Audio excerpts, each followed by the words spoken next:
What's going on, everyone? Welcome back to my channel, Bits of Scripture. I hope everyone's doing well today. I hope you're having an amazing day. It's 5 o'clock where I'm at. I'm not too sure what time it is where you're at. Hopefully it was going a great day is going so far. Something that came to my mind today that I really want to just, get out and, put it out there for somebody to hear, somebody to help somebody clear up something that's going on in their life right now. And it's what Paul said in Ephesians 6. Earlier today I was PvPing a whole bunch, and something really stuck to me that really related to what Paul says in Ephesians 6:10. Okay, as I'm trying to get in these battle rounds. So we know, again, some people, most of my followers are gamers, and you kind of know what I'm talking about here. But if you don't, that's cool. Well, PvP is essentially player versus player. Whether you play this game, whether you play Call of Duty, whether you play Fortnite, whether you play whatever some other game, MMOs are really massive right now. Online playing is pretty much almost in every single game nowadays, right? But when you're playing in an online atmosphere, right? When you're playing, against somebody else, right? You're playing that individual's character or their avatar that's in game, right?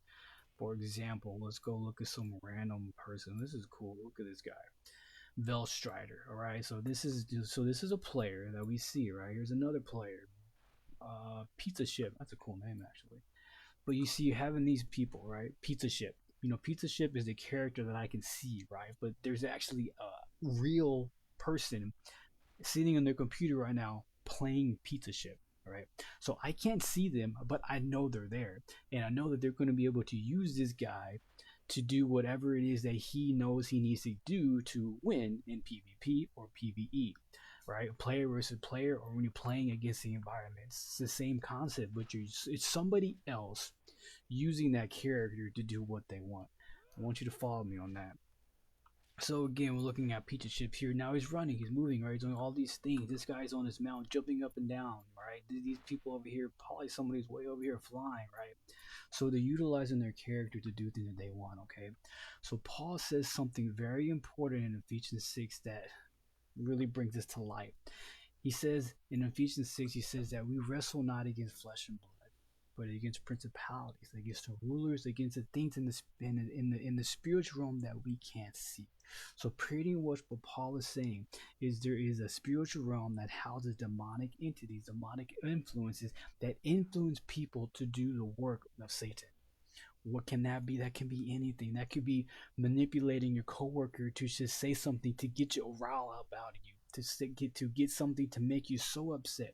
Satan wants nothing to do but what? John 10:10, to steal, kill, and destroy. That's all Satan wants. He wants to steal your joy. He wants to kill your happiness, and he ultimately wants you to question your own existence on this earth, right? Depression, anxiety, that's all within the realm of Satan using his little minions to do his work to further belittle you and beat you down to the best of his ability. But as Paul says in Ephesians 6, we wrestle not against flesh and blood, right? So in reality, picture that this individual right here, the real deal, wield. Picture this is the flesh and blood, right? But the individual controlling him as computer is the spiritual force that we cannot see. So the next time you have an encounter with somebody that like, man, that dude really upset me. Man, that coworker, man, my dad says something that really like it stole my joy.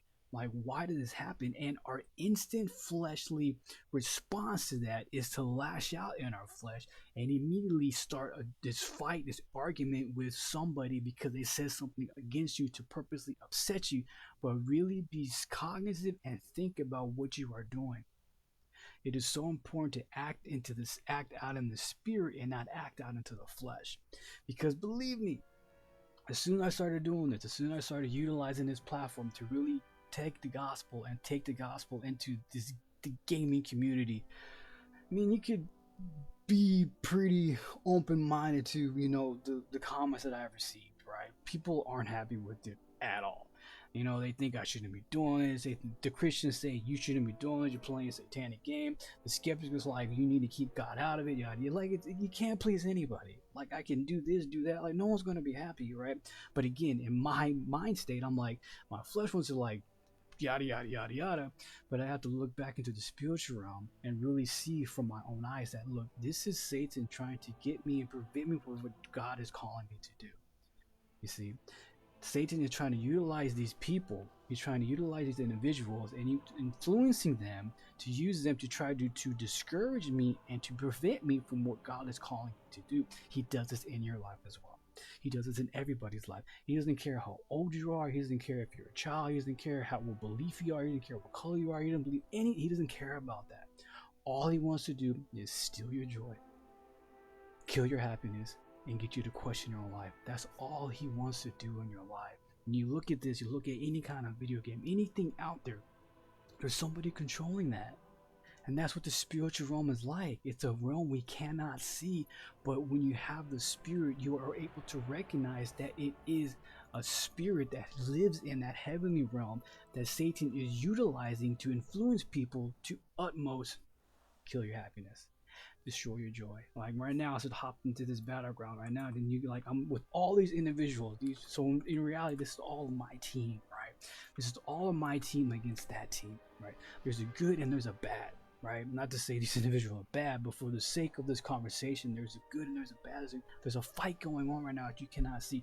There's a fight for your life that you cannot see. There's a fight in the heavenly realms that God's angels are warring against each other. We talked about this in Revelation, talked about this in Ezekiel, talked about this in Isaiah. There is a war in heaven, a heavenly war going on, waging against your own self, your own life. You are a child of God, whether people want to believe it or not. There is a man who came, an innocent man who was born of a virgin, an innocent man who died a wrongful life, an innocent man who was buried, an innocent man who was raised on the third day, who conquered death. This man is Jesus Christ, and this man died the worst death for you.